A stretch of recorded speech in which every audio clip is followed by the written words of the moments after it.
네, 오늘 오전 이해찬 전 국무총리 발인에 이어서 국회에서 연결식이 진행이 됐습니다. 이와 관련한 또 한 주간의 전국 상황 강성필 더불어민주당 부대변인, 김기흥 국민의힘 대변인과 짚어보겠습니다. 어서 오세요. 안녕하세요. 안녕하세요. 네, 연결식에서 오늘 장례위원장을 맡았던 김민석 총리의 조사 먼저 듣고 오겠습니다. 탁월한 정책 역량으로 나라와 국민을 섬겼습니다. 민주정부도 민주당도 이해찬에게 빚졌습니다. 대한민국 제36대 국무총리, 역대 최고의 공직자, 저의 롤모델 이해찬 선배님.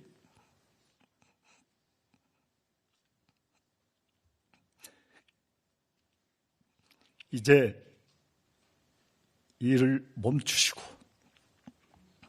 직접 설계하신 세종에서 편히 쉬십시오. 한반도 평화에 남기신 숙제는 저희가 반드시 이뤄내겠습니다. 네, 오늘 연결식에 이재명 대통령 부부도 참석을 했던데 다녀오셨습니까? 네, 저는 안에까지 들어가지는 못하고요. 네, 밖에서 있다가 또 방송이 있어서 또 방송 왔습니다. 네. 근데 이제 김민석 총리 같은 경우는 이제 서울대 운동권으로서 선후배로서 때로는 스승처럼 때로는 형처럼 이렇게 오랜 기간 인연이 있기 때문에 남다른 어떤 슬픔이 있었던 것 같습니다. 이재명 대통령께서도 사실 저희 민주당 당내에서 비주류 정치인이었잖아요. 근데 이해찬이라는 민주당의 걸출한 조력자를 얻음으로써 지금의 대통령 자리에까지 올랐다라고 볼 수도 있는 것입니다. 이해찬 전 총리께서는 마지막으로 근무하셨던 이제 민주평통 사무실 그리고 7선 국회의원이었기 때문에 어떻게 보면 직장 생활을 가장 오래 하신 곳이 국회입니다. 그래서 국회에서 사회장을 했고요. 그리고 이제 이분을 가장 대표할 수 있는 말은 나에게 없는 것을 있는 척하고 싶지 않다라는 말에서 볼 수 있는 것처럼 사실 가식적이지 않고 항상 솔직하고 또 그런 솔직한 속내를 통해 가지고 또 비판을 받은 적도 있지만 어쨌든 지지자들에게 그리고 옳은 말 그리고 후배 정치인들에게 바른 말을 아끼지 않았던 분으로 기억되고 있습니다. 네, 당은 다르지만 네, 우리 김기흥 대변인께서는 어떻게 보셨나요? 이해찬 전 총리 같은 경우는 이제 민천학력 사건으로 투옥이 됐고 대한민국의 민주주의의 어떤 길에 있어서 큰 헌신을 하신 분이라고 생각합니다. 그런 부분이 있고 또 민주당 입장에서는 4명의 대통령 뒤에 이해찬 전 총리가 있다 이런 얘기를 해서 이제 킹메이커라는 얘기를 많이 하지 않습니까? 무엇보다도 이재명 대통령과는 이재명 대통령 입장에서는 굉장히 소중한 분인 것 같습니다. 이재명 대통령은 이른바 변방의 장수로 불리는 비주류였는데 이해찬 전 총리 하면 떠오르는 단어가 광장입니다. 본인이 서울대 근처에서 이제 광장이라는 서점을 하면서 본인이 민주화 운동도 하신 부분이 있는데 광장이란 그 포럼을 사실상 2022년도에 1월 달에 이재명 당시 후보가 대선, 이른바 이제 뭐랄까요? 기획단이라고 할까요? 선대위를 꾸린 데 있어서 큰 역할을 했거든요. 단순히 이해찬이라는 사람뿐만이 아니라 친노와 친문이라는 좌장이라는 이해찬 전 총리가 사실상 이재명 당시 후보의 손을 들어줌으로써 대선 가도에 큰 힘을 받은 바 있습니다. 그리고 무엇보다도 당내에 여러 가지 문제가 있을 때 해경군 김 씨라는 그 논란이 있을 때 당시 이재명 경기도지사가 된 굉장히 당내에서 입지가 위태로웠습니다. 근데 그 와중에 이 문제에 대해서 왈가왈부하지 말라. 사실상 이재명 당시 경기도지사의 어떤 입장을 좀 옹호해 줄 부분이 있어서 친문이 출당까지 하는 요구에 있어서 선을 확실하게 그어줬거든요. 그런 측면에 있었을 때 크게는 대한민국의 어떤 민주화의 헌신이 있고 어떻게 보면 이재명 대통령 입장에서는 본인의 어떤 대통령이 되는 과정에 있어서 굉장히 큰 역할을 해주신 사람이 아닐까. 그렇기 때문에 오늘 이재명 대통령이 느끼는 그 마지막 길이 남들과 다르지 않았을까 생각됩니다. 네. 이 전 총리가 생전에 당내 계파 간 갈등도 조율하고 또 당청 관계도 좀 이렇게 매끄럽게 연결하는 조정자 역할을 해왔는데 그렇다면 이 역할을 앞으로 누가 맡을 것인가? 포스트 이해찬은 누가 될 것인가? 어떻게 보세요? 일단 이해찬 전 총리께서 52년생이세요. 이 대한민국 정치사에서 52년생들이 걸출한 분들이 많이 있습니다. 그중 한 분인데 사실 우리 곁을 떠나기에는 사실 너무 젊은 나이세요. 그렇기 때문에 앞으로도 당에서 우리 앵커께서 말씀하셨던 역할을 충분히 더 오래 해줄 거라고 저희는 기대를 했었는데 그래서 참담한 마음이 있습니다. 그래서 앞으로 이제 이해찬 전 총리의 그런 역할을 누가 할 수 있을 것인가에 대해서는 저는 첫 번째 조건으로는 현역 정치인은 아닐 거라고 생각을 합니다. 아무래도 이제 현역 정치인이라고 하면 아무래도 본인의 어떤 정치적인 계획이 있기 때문에 거기에 좀 맞춰져서 입장이 달라질 수가 있잖아요. 그런 차원에서 본다면 저는 정세균 전 국회의장이라든지 또 김부겸 전 총리라든지 이런 분들이 현역을 은퇴하셨지만 전 총리로서, 전 국회의장으로서 그래도 이해찬 총리를 대신해서 당에 쓴소리, 좋은 소리, 바른 소리를 해주실 수 있을 것으로 기대하고 있습니다. 네, 여야를 막론하고 그와 대립했던 인물들까지 이제 고인을 추모했습니다. 단식 후에 병원 치료를 받던 국민의힘 장동혁 대표도 조문을 왔었는데요. 관련 영상 보고 이야기 나눠보겠습니다. 옛날에 보니까 이 최대 2kg씩 단식 기간만큼 밥을 먹으면 안 돼요. 병원에 그 있어야 되는 거지. 병원 치료를 하다가도 나오겠다고 고집을 부르게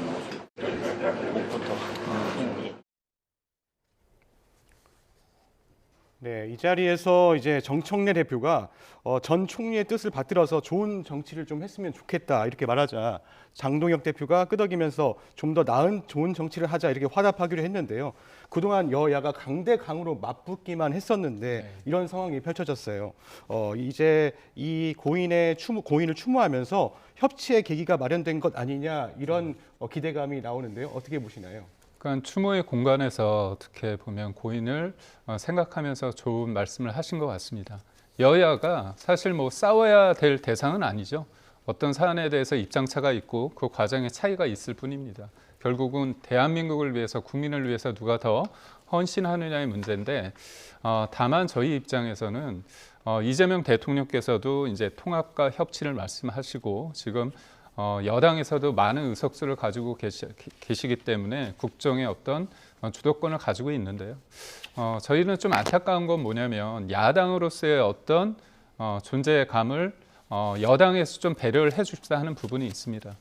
지금 새해 들어서도 일방적으로 통과시키는 법안들이 너무 많고 앞으로 저희가 뭐 언급할 수 있는 부분이지만 다음 주에 이제 법 왜곡죄 그리고 또 대법관을 14명에서 26명으로 늘리는 부분 그리고 또 헌재 그러니까 원래는 3심제이지 않습니까? 그런데 사실상 4심제를 할 수 있게끔 재판 소원하는 부분 그다음에 법 왜곡죄까지 이거는 사실상의 사법 질서를 사법부를 뒤흔들 수 있는 사법 체계의 문제입니다. 이건 개인의 문제를 넘어서 대한민국의 상권 분립의 사법의 축을 뒤흔들 수 있는 부분인데 이 부분에 있어서 좀 강행하고자 한다면 저희는 이제 협치나 그런 부분에 대해서 당연히 말씀을 드리고 저희가 협조를 할 수 있지만 이 부분에 있어서는 저희가 국민의 뜻에 따라서 강력한 어떤 저항의 의지를 피력할 수밖에 없다는 점을 말씀을 드립니다. 네, 지금 말씀하신 대로 2월 2일 임시국회가 개회되는데 지금 사법개혁안,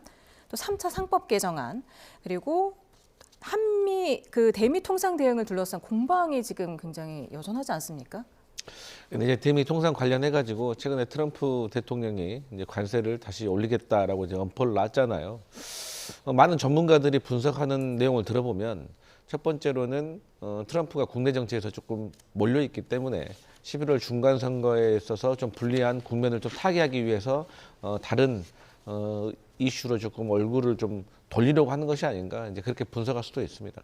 그럼에도 불구하고 정부와 여당은 어쨌든 관세 협상과 관련해 가지고 돌발 사항이 벌어지지 않을 수 있도록 최선을 다하고 이 과정 속에서 저도 국민의힘에서 계속해서 이제 국회 비준을 요구하고 있는데 저희가 뭘 감추려거나 또 야당에게 정보를 좀 숨기려거나 그런 의도가 아니라 사실 트럼프 시대에 이 관세 협상은 계속 이어질 것으로 예상이 되고 있고 또 일본 같은 경우도 비준하지 않았고 우리의 상대국인 관세 상대국인 미국도 의회 동의를 받지 않은 상황이거든요. 그래서 또 연방 대법원에서의 또 판결이 어떻게 나올지 모르기 때문에 지금은 당장은 좀 유연하게 우리가 특별법으로 대응하는 것이 어떨까라는 요청을 좀 드린 상황입니다. 그리고 이제 사법개혁과 관련해 가지고는 물론 야당에서는 비판도 할 수 있다고 생각하고 우려할 수 있는 부분도 있다고 생각을 합니다. 하지만 또 저희 민주당이 느끼기에는 검찰 개혁에 이어서 최근에 있었던 좀 이해할 수 없는 어떤 재판의 결과들을 봤을 때 사법개혁이 좀 필요하지 않겠나라고 생각을 합니다. 어쨌든 간에 이해찬 그 전 총리의 장례식장에서 야당의 대표가 오셔가지고 조문을 해주셨기 때문에 저는 진심으로 감사하다는 말씀을 드리고 있고 이 과정 속에서 정청래 대표와 장동혁 대표께서 또 훈훈한 어떤 담소도 나누었기 때문에 저는 여야의 어떤 관계가 조금 더 협의를 통해 가지고 진전될 수 있을 거라고 믿고 있습니다. 네.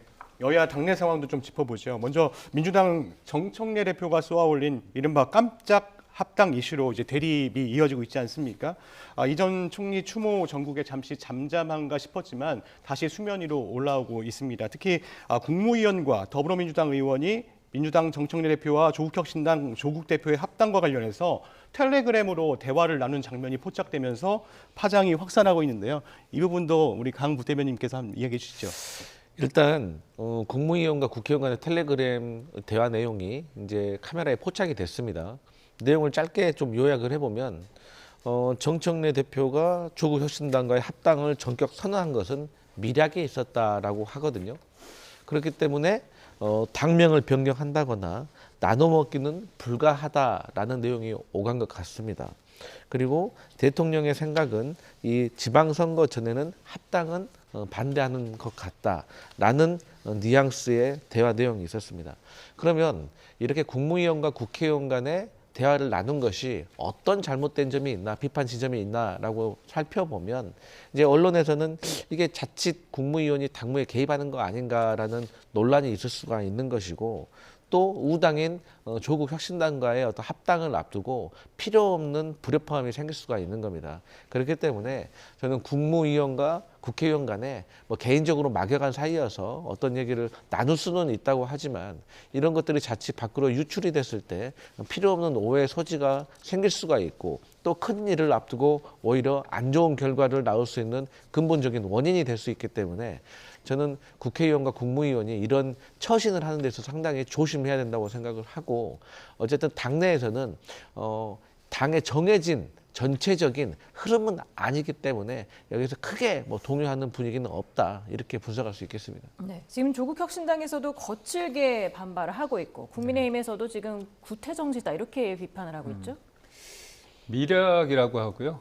뭐라고 했죠? 반격이라고 했나요? 타격이요. 타격이라고 하지 않았습니까? 근데 이제 아직 확정적이진 않지만 그 의원, 민주당 의원 받은 분이 이현주 최고위원이라는 얘기가 있고요. 그 보낸 분이 일반적인 국무위원이 아니라 국무총리라는 얘기가 있습니다. 우리가 아까 처음에 이제 김민석 총리께서 이해찬 전 총리 관련해 가지고 굉장히 절절한 마음을 담아서 말씀을 하신 걸 봤습니다.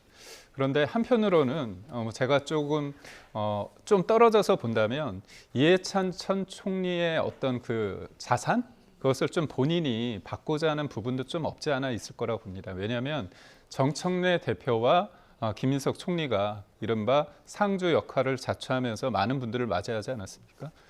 노무현 전 대통령이 서거했을 때 그 빈소를 끝까지 지켰던 사람이 안희정 전 지사입니다. 그 이후에 2010년도, 2014년도에 충남지사가 되는 데 있어서 노무현의 어떤 그런 정신, 그걸 누가 가져갔느냐 했을 때 그 당시에 안희정 전 지사가 좀 가져간 게 아니냐 그런 얘기를 했습니다. 그래서 이해찬 전 총리의 어떤 그 마음, 그 정신을 받고자 하는 부분이 있고요. 이 문제는 다음 달 2월 2일 날 1인 1표 관련해서 민주당에서 중앙위에서 다시 한번 재의결을 합니다. 그렇다면 이 문제에 대해서 김민석 총리와 정청래 대표의 어떤 이해관계가 다르거든요. 합당 문제도 마찬가지입니다. 이게 단순히 지방선거만 생각하는 부분이냐? 그럼 합당하면 좋죠. 그게 아니라 지방선거 다음에 전당대회에서 정청래 대표는 당연히 이 부분에 있어서 연임을 시도할 거고 그 이후에 총선에서의 어떤 공천, 대선까지의 어떤 일련의 정치적 로드맵이 있습니다. 그 과정에 있어서 조국 대표와의 어떤 뭔가 밀약이 있는 거 아니냐 그런 부분이 있고 저는 그렇다면 당내에서 이 문제가 단순히 합당 1인 1표제 통과 여부 그런 걸 넘어서 이른바 명청 관계 제2라운드가 본격화되는 게 아닌가 싶습니다. 네, 민주당은 합당 선언을 한 게 아니라 합당 제안을 했다 이렇게 계속 거듭 밝히고 있습니다. 이 합당과 관련해서 조국혁신당 황운하 의원이 이런 얘기를 했어요. 조국 대표가 공동대표로 참여해야만 조국혁신당의 DNA가 유지될 수 있다 이런 입장을 밝혔거든요. 그런데 곧바로 그 조국 대표가 이 부분에 대해서 경고를 했고 민주당에서도 유감이라고 밝혔는데요. 이 부분에 대해서는 좀 어떻게 진행되고 있는 것으로 보시나요? 지금 이제 협의 중이잖아요. 예. 그러다 보니까 이제 물 밑에서 하다 보니까 이게 이제 물 위에서는 조금 기싸움이 있는 것 같습니다. 근데 이제 합당을 하게 되면 뭐 크게 두 가지 형태가 있어요. 첫 번째로는 당대당 통합이 있는 것이고 두 번째로는 우리가 소위 말하는 흡수 합당이 있는 것이죠. 그러니까 물론 세력이 비등비등한 이 두 정당이라면 충분히 합당으로 볼 수가 있겠지만 상대적으로 워낙 규모의 크기가 차이가 나기 때문에 흡수 합당으로 볼 수도 있는 분이 있습니다. 어쨌든 두 어떤 형태로 할 건지에 대해서는 양당 간의 논의를 해봐야 되는 거거든요.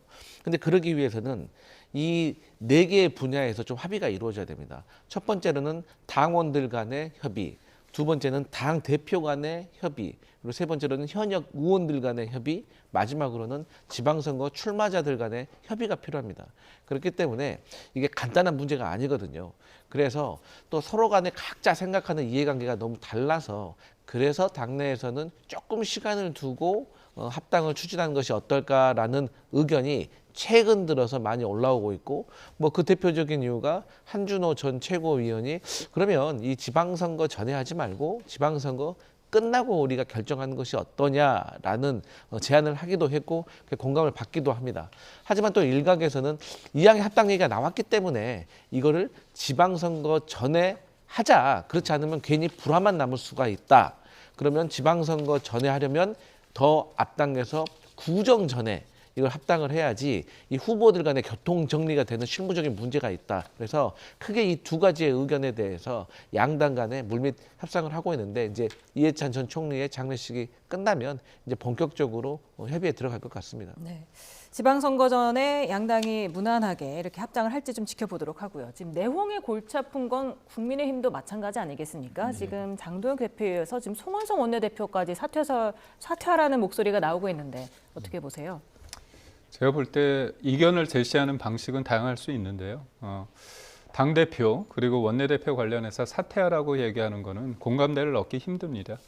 저희가 비대위가 꾸려진 상태에서 지난해 8월에 민주적 절차를 통해서 정당성을 가진 지도부가 선출이 됐습니다.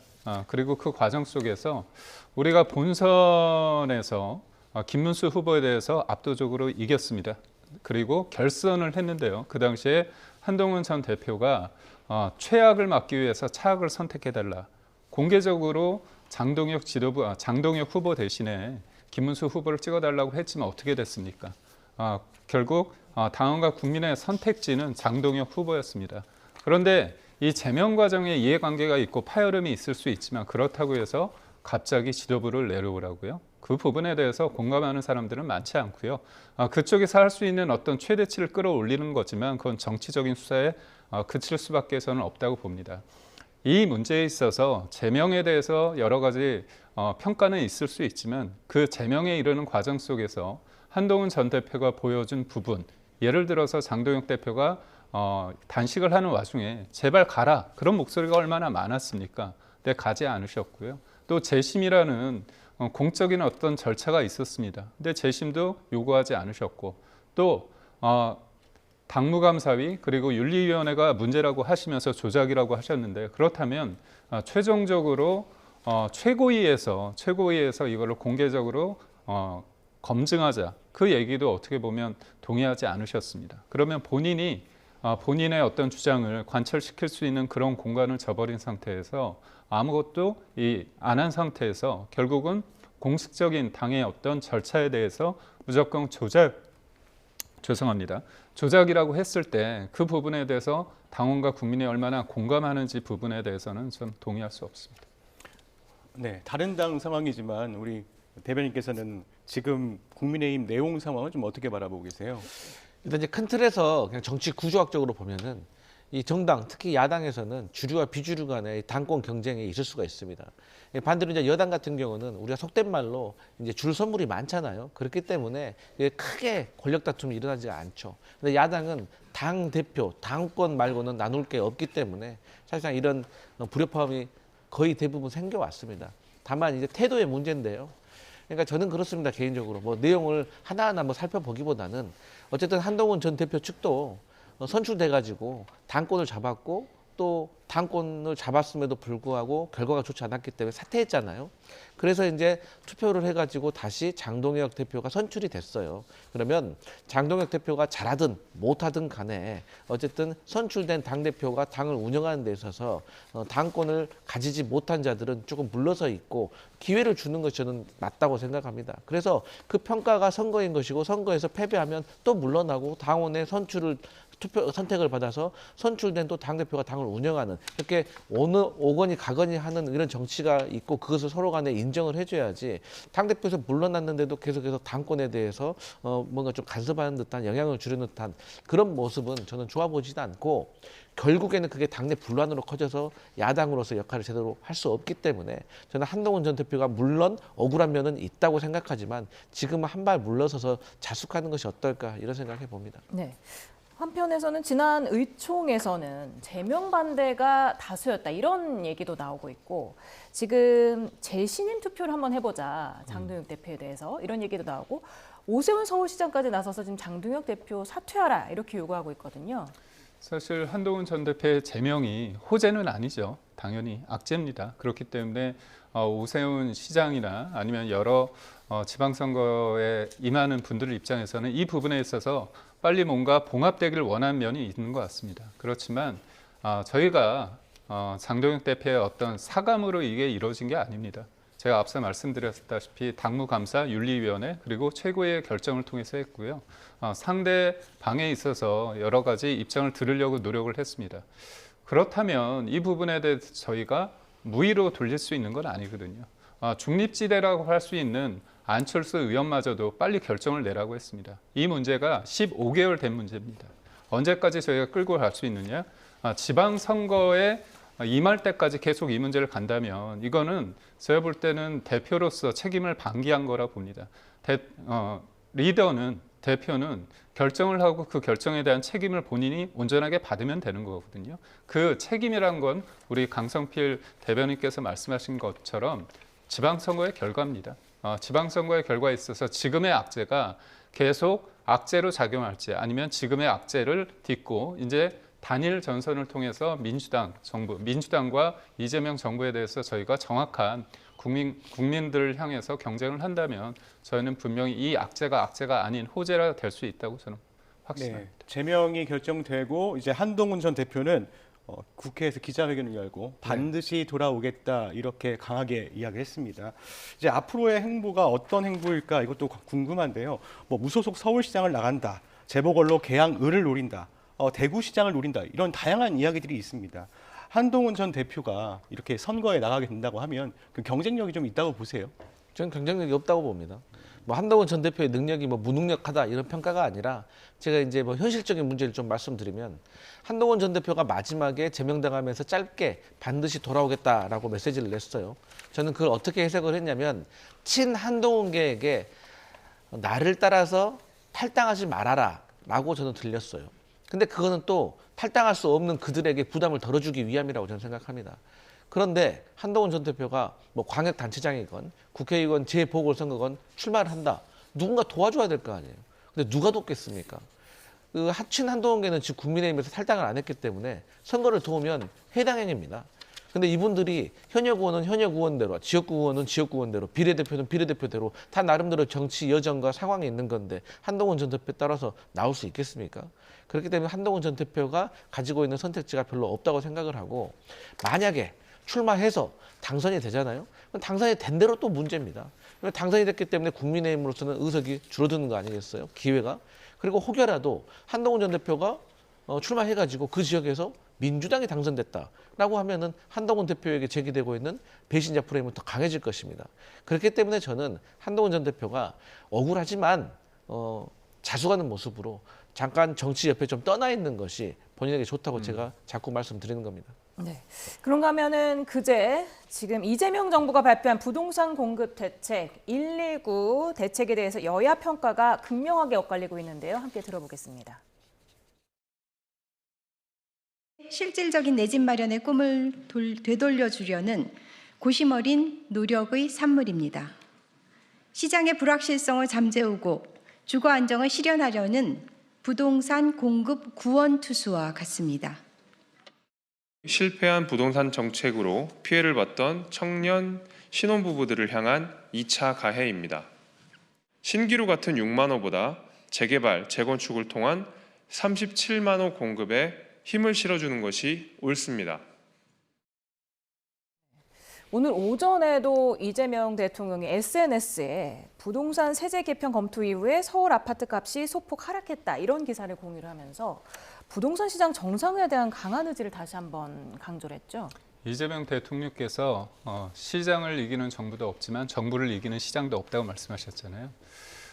시장을 이기는 정부가 있을 수 있습니다. 근데 짧습니다. 지금 부동산 관련해 가지고 본인의 어떤 입장과 비슷한 내용의 기사를 이제 공유를 하신 거잖아요. 잠깐 내려갔다가 정부 발표 때는 항상 내려갑니다. 한두 달 내려갔다가 다시 더 이상 오르는 거죠. 결국 그래서 우리가 정부가 시장을 이길 수 없다는 얘기인데요. 간단한 문제입니다. 이재명 정부가요 9월 7일 날 135만 호를 공급한다고 얘기를 했습니다. 지금 6만 호 한다는 거잖아요. 근데 5만 호를 공급한다고 했는데 시장에서 믿질 않아요. 왜 그럴까요? 신뢰가 없는 겁니다. 이유는 우리 국민들이 원하는 지역에서 하려면 재건축, 재개발을 할 수밖에 없는데 이번에 발표한 게 6만이거든요. 6만인데 그중에 40에서 50%가 임대 물량입니다. 임대 물량이고 이쪽 6만에서 이제 한 3만 정도를 저희가 쓸 수 있는 거 아닙니까? 근데 이게 언제 입주가 가능하냐? 2031년입니다. 빨라봤자. 가장 빨라봤자. 그럼 뭐죠? 3만 정도면 우리가 보면 청약 통장을 통해서 할 수 있습니다. 그런데 서울에서 한 해 4만에서 5만 정도가 공급이 돼야지 부동산이 안정이 되는데요. 올해는 2만대로 내려왔습니다. 그리고 내년, 내후년은 만 세대 정도입니다. 이미 계속 수요가 공급이 절벽입니다. 공급이 절벽입니다. 그래서 정부가 이 입장을 한 거 그리고 세금 말씀하신 이유는 뭐냐면 공급으로서는 일정 부분 포기하고요. 다시 문재인 시즌2처럼 세금으로 수요를 분지러 트린다는 겁니다. 그런데 이 부분에 대해서 사람들이 집을 산다는 건 인생에 있어서 굉장히 중요한 문제입니다. 대통령께서 그리고 정부 관계자가 겁박한다고 해서 될 일은 아니고요. 저는 원칙대로 그렇다면 재건축, 재개발을 통해서 할 수 있는 부분에 대해서 규제를 완화하고 받아주는 게 시장의 논리에 맞다 이런 말씀을 드립니다. 네, 시장에 대한 메시지를 남긴 거다. 이재명 대통령이 강한 의지를 보이면서 민주당 입장에서는 그래도 공급 대책이 나온 게 다행 아니냐 이런 입장들도 있습니다. 이 부동산 대책 공방이 계속 이어질 것 같은데 민주당은 이제 재건축, 재개발, 개발도 공급도 이제 추후에 또 발표하겠다 이런 입장을 내놨어요. 이번 상황들을 보면 민주당에서는 좀 어떤 부분들을 좀 강조하고 싶으신가요? 일단 큰 틀에서 뭐 두세 가지는 좀 말씀드려야 될 것 같습니다.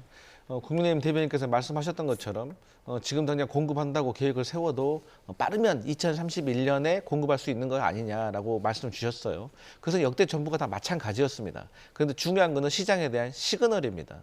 2027년까지 관련된 이 시설들을 다 이전을 한 다음에 그 2028년에 착공에 들어간다고 하면 그때부터는 정말로 진행이 되는 겁니다. 그게 시장에 주는 효과가 분명히 있는 것이고요. 그다음에 과거 이재명 정부와 지금 과거의 문재인 정부와의 차이를 계속해서 지적을 합니다. 쉽게 말해서 국민의힘에서는 문재인 정부의 이탄이 될 것이다라고 하는데 그때와 차이점이 있는 것이죠. 어떤 차이점이 있냐면 그때 당시에는 주민과 그리고 관련 부처와의 협의가 잘 안 되는 거예요. 예를 든다면 과천 경마장을 이전을 하고 과천 경마장 부지에 아파트를 세운다는 거예요. 그런데 과천 경마장을 관리하고 있는 마사회라든지 농림축산부하고 협의가 전혀 안 된 상태에서 국토부가 발표했기 때문에 일이 진전이 안 되는 것입니다. 하지만 지금 이재명 정부는 과천 경마장을 어디로 옮길 것인지까지 다 계획을 세워놓고 마사회와 협의가 끝난 관계입니다. 그리고 오세훈 시장이 말했던 것처럼 신규로 물 공급을 하는 것만이 한계가 있기 때문에 재건축, 재개발해야 된다고 주장하고 있습니다. 맞는 말입니다. 그런데 제가 의아한 것은 어제 국토부 주택공급본부장이 이 재건축, 재개발과 관련해 가지고 정부의 규제 완화에 대해서 설명을 했습니다. 뭐가 있냐면 추진위원회를 설립하고 그 다음에 조합을 설립할 수가 있어요. 추진위원회는 이 소유자들의 2분의 1이 동의하면 되는 것이고 그다음에 조합은 4분의 3이 해야 됩니다. 이 주민 동의율을 완화시키겠다는 거예요. 실질적인 대책인 거거든요. 그리고 두 번째로는 사실상 과도하게 집중되어 있는 서울시장의 정비사업권 권한을 내려놔야 됩니다. 이거를 기초단체장, 즉 구청장들한테 다 줘야 됩니다.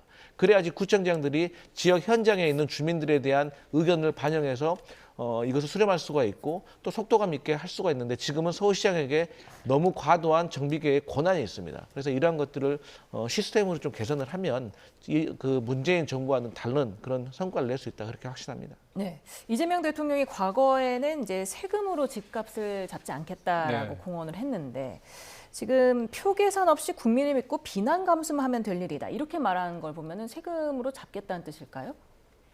이재명 대통령에서 쓸 수 있는 카드가 없습니다. 그 원칙적으로 한 번 잘못했고 두 번 잘못했는데 세 번째도 우긴다고 하면 그건 잘못된 거거든요. 진짜. 노무현 정부 때는 종부세였습니다. 그리고 문재인 정부 때는 다주택자 중과세였습니다. 그때 우리가 다 경험했잖아요. 세금을 올리면 그 세금이 어떻게 됩니까? 월세, 전세로 이전이 됩니다. 전가가 됩니다. 그렇다면 집을 팔고자 하는 사람은 양도세 관련해서 완화해야지 집을 팔지 않습니까? 근데 양도세도 중과한다는 겁니다. 3주택자 같은 경우는요. 세금으로 80% 넘게 가져갑니다. 그러면 제가 다주택자 입장에서 집을 팔겠습니까? 안 파는 겁니다. 그래서 보유세는 좀 높이더라도 양도세는 내려서 세금을 통해서 출구 전략을 하는 겁니다. 그래서 공급은 두 가지가 있는데 하나는 진짜 짓는 공급이 있고요. 또 하나는 시장에 매물이 나오게끔 세금을 조절하는 겁니다. 그런데 지금 뭐냐? 공급은 사실상 나올 만한 것들이 없는데 결국 다주택자를 겁박을 해서 압박을 해서 이 사람을 풀게 하는데 이 사람들 세금 내고 있거든요. 그렇다면 이 사람들이 악마화해가지고 이 사람들 해서 되겠습니까? 무엇보다도 제가 한 말씀 드리자면 문재인 정부 때는 다주택자를 악마화했습니다. 지금은 전세를 끼고 사는 사람, 대출을 일으켜서 사는 사람, 심지어 1인 한 사람이 내가 집을 가지고 있는데 보유했는데 내가 그곳에서 살지 않은 사람마저도 문제라고 보는 겁니다.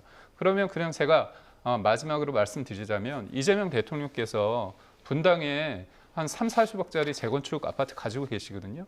본인 살지 않잖아요. 그리고 지금 인천 계양을에 전셋집이 있습니다. 그거 파셔야 되는 거 아닙니까? 예.